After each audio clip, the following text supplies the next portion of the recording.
Cornstalk, Kishanasity, Malunthan, War Chief Oween Kone, and other Mikochi chiefs continue to assure Morgan of their desire for peace and blame the Mingos for misleading their young warriors. But Cornstalk had little authority beyond his own Mokichi division of Shawnees. By this time, he warned that he could not restrain his warriors.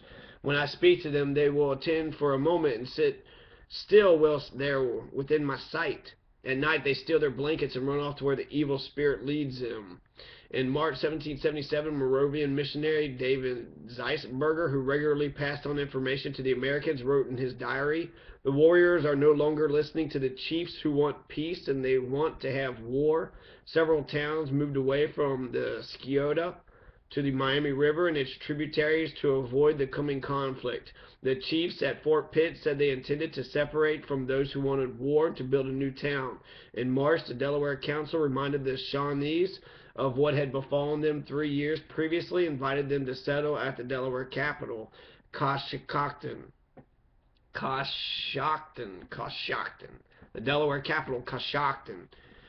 Chief Cornstalk planned to move his people closer to the Delawares for safety, but the war party was gaining in strength in Shawnee villages. That same year, Shawnee warriors accepted a war belt from Governor Henry Hamilton, the hair buyer who would buy British or American scalps from the Indians at Detroit and joined raids on the American frontier.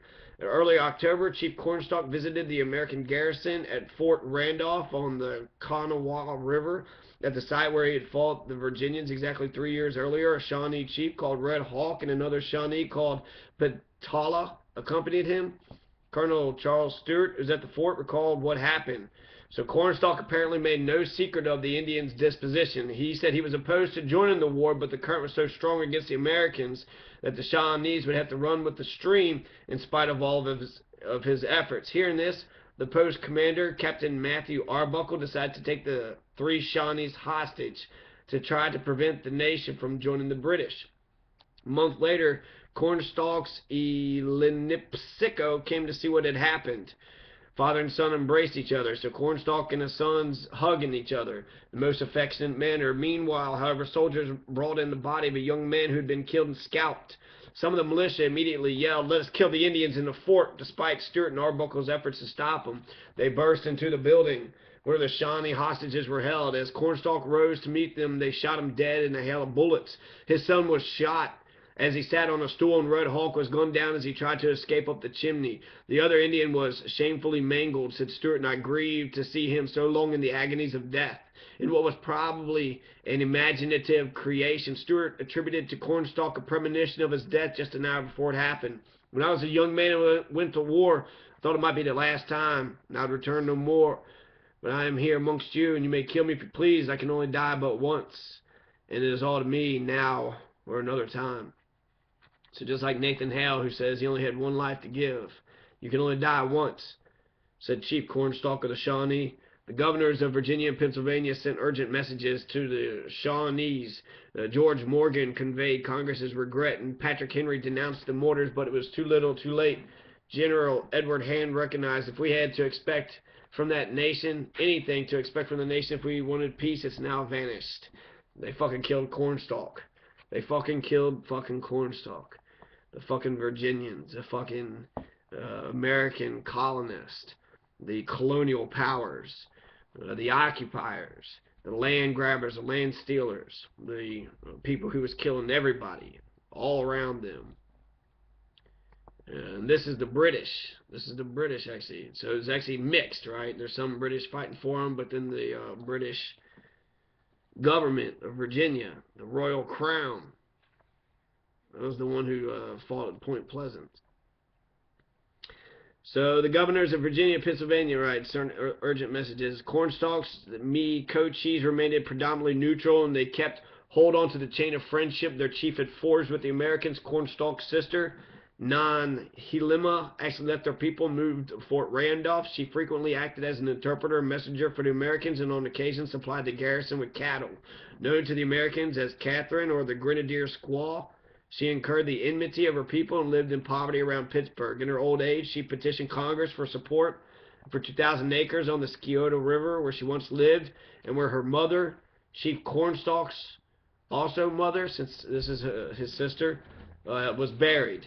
The committee appointed to consider her petition concluded she had a just claim on the humanity of the people of the United States. They recommended she be allowed one suit or dress of clothes, including a blanket, per annum every year, and one ration of provisions, food each day during her life. Nimwa, Kishinosity, Owe-Kone, and 17 Mikochi families moved to Coshocton. The Delaware town was becoming a refuge for Indians who were trying to remain neutral. Unfortunately, this was a war that tolerated no neutrals. Neglected like bastards. Cornstalk's murder swelled the ranks of the Shawnee militants. Shawnee runners carried war belts and news of Cornstalk's death throughout Indian country. Following past they knew well, they drew allies as far afield as the Ojibwas and Creeks into the Indians' most extensive inter-tribal coalition yet. More Shawnees accepted the war belt offered by British Governor Henry Hamilton at Detroit. In the fighting that followed, they weathered American assaults on their villages and defeated American forces, only to be defeated themselves by peacemakers in Paris. January 1778, Shawnees captured Daniel Boone again. Blackfish, who'd been a rival for Cornstalk for the position of principal chief, led a large war party into Kentucky and headed for the settlement at Boonesboro. En route, they surprised Boone, a party of men, at the Salt Springs on the Licking River. Caught off guard in a snowstorm, Boone persuaded his 26 companions to surrender rather than throw their lives away, and indicated he'd be willing to talk Boonesboro into surrendering in return for guarantees of good treatment. The Shawnees headed north with their captives. They made Boone run the gauntlet between two lines of people striking him with clubs and sticks, but after they reached Chillicothe, most of the captives were adopted into Shawnee families. Blackfish adopted Daniel Boone to take the place of a dead son. Daniel Boone recalled that Blackfish and his wife were kind to him and that he grew attached to his adoptive family, but he also disassembled to buy time for Boonesboro. When the chance came, he made good his escape, returned to Boonesboro, and helped organize his defenses. Most of the other captives also eventually managed to escape. Shawnee warriors raided Fort Randolph in the Kanawha Valley in the spring and laid siege to Boonesboro in September, but the settlement held out. Some of Boone's fellow settlers regarded his action with suspicion, believing he had surrendered his men to save his own skin, and seemed much too friendly with the enemy, but a militia court-martial vindicated his conduct. Despite Boone's dissembling, Blackfish maintained warm relations with his adopted son. In March 1778, Alexander McKee, Matthew Elliott, and Simon Girty, one of the three brothers who had been captured, had grown up with the Indians and then played intermediary roles on the frontier, went over to the British. Leaving Pittsburgh in the dead of night, they crossed the Ohio country to Detroit. There they formed the core of the British Indian Department and sustained the Shawnee war effort during and after the Revolution. So Alexander McKee, Matthew Elliott, and Simon Girty kept the revolution, the Shawnee Revolutionary War, going. Meanwhile, some Shawnees continued to migrate rather than continue fighting the Americans. Kishkawa, who had led his band south into Creek Country and then back to Ohio, now moved west of the Mississippi. Beginning around 1779 or 1780, Yellow Hawk and Black Stump led some 1,200 Shawnees to Missouri, where they took up lands near Cape Girardeau under the auspices of the Spanish government. To modern American eyes, Shawnee migrations beyond the Mississippi may seem like little more than shifting domiciles thousands of Americans do every year. After all, the area the Shawnees moved to became United States territory a little more than 20 years later. But at the time the Shawnees migrated, Louisiana territory is held by Spain. Their movement is more analogous to, say, refugees from Mexico moving across the Rio Grande today, or migrants from the United States moving to Canada. It represented a political decision as well as a geographical location. The Shawnees who remained in Ohio were mainly Chillicothe's and Mikochis, together with their members. Thomas Jefferson, governor of Virginia during the war, wanted to see the Ohio Shawnees exterminated or driven from their lands, and he advocated turning other tribes against them. Almost every year now, American troops from Kentucky invaded Shawnee country and burned crops and villages. In 1779, John Bowman led a campaign against Chillicothe. A handful of warriors repelled and harassed the attackers. But Blackfish was wounded and died a week later. Shawnee losses were slight, but the destruction of their corn hit them hard that winter. Shawnees looked for the British for assistance. Refugees filtered into Detroit asking for food and shelter. "We see ourselves weak and our arms feeble to the force of the enemy," said one Shawnee chief in a council held there in spring 1781. 'Tis now upwards of 20 years since we have been alone engaged against the Virginians. The British Colonel Lord Cornwallis surrendered to the French and Americans at Yorktown in October 1781, effectively bringing an end to the war on the eastern seaboard. In the west, however, the war continued unabated. The following March, American militia perpetrated an infamous massacre at Naden Hutton, the Delaware Indian Mission community on the Tuscarawas River. The congregation of converts to the Moravian faith, and therefore pacifists, offered no resistance. 96 men, women, children knelt singing psalms and praying as the frontier heroes systematically clubbed them to death.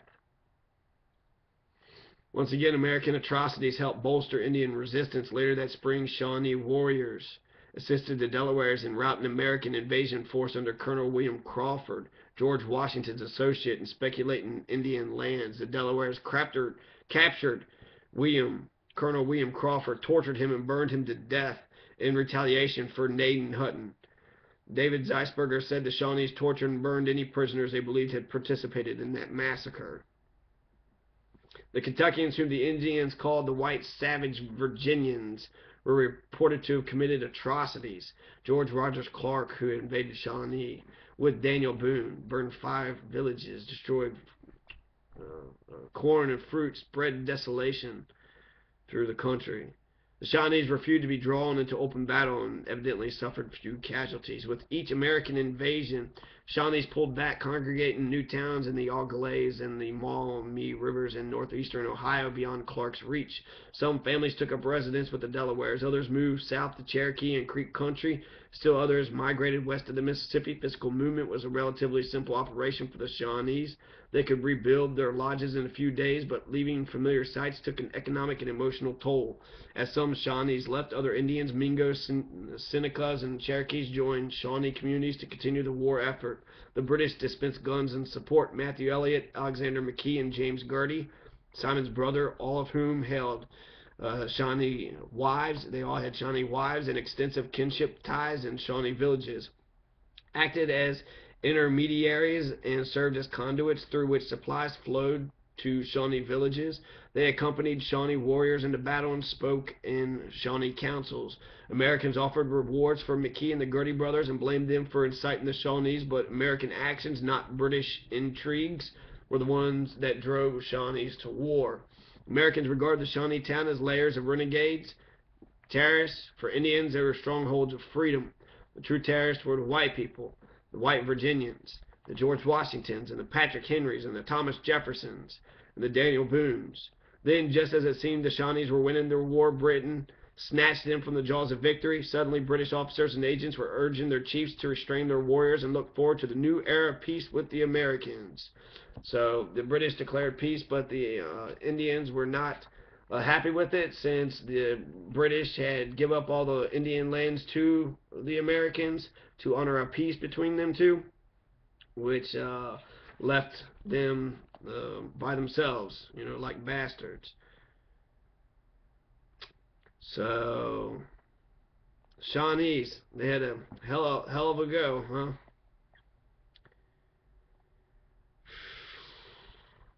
Before the year was over, Benjamin Logan, Kentucky's militia, conducted a wild scamper and foray in the Shawnee country. They burned several Micochi villages. Most of the warriors were away, responded to rumors of another invasion by George Rogers Clark. Logan found none but old men, women, and children in the town, says Ebenezer Denny. They made no resistance. The men were literally murdered. At Maluntha's village, the old chief met them carrying. So this is fucking George Rogers Clark, just the guy who, founded Louisville. And we're supposed to look at him as the great fucking founder of Louisville. George Rogers Clark's just killing fucking Indians every fucking place, all over the place. And he's being, heralded as a champion of some sort.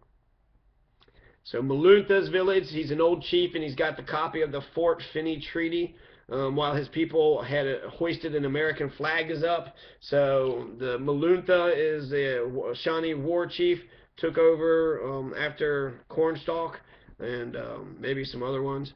So Cornstalk is after, let's see, so Maluntha is there, And you have George Roger Clark people coming up. The Kentuckians are rounding up their prisoners when the white Kentuckians, right? When Hugh McGarry pushed his way forward to Maloonta and asked him if he'd been there at Blue Licks, not understanding. Maloonta said yes, and he smiled, and then Hugh McGarry buried his hatchet in his skull, and then the Kentuckians destroyed the town. Any real hope of peace between the Shawnees and the Americans died with Maloonta.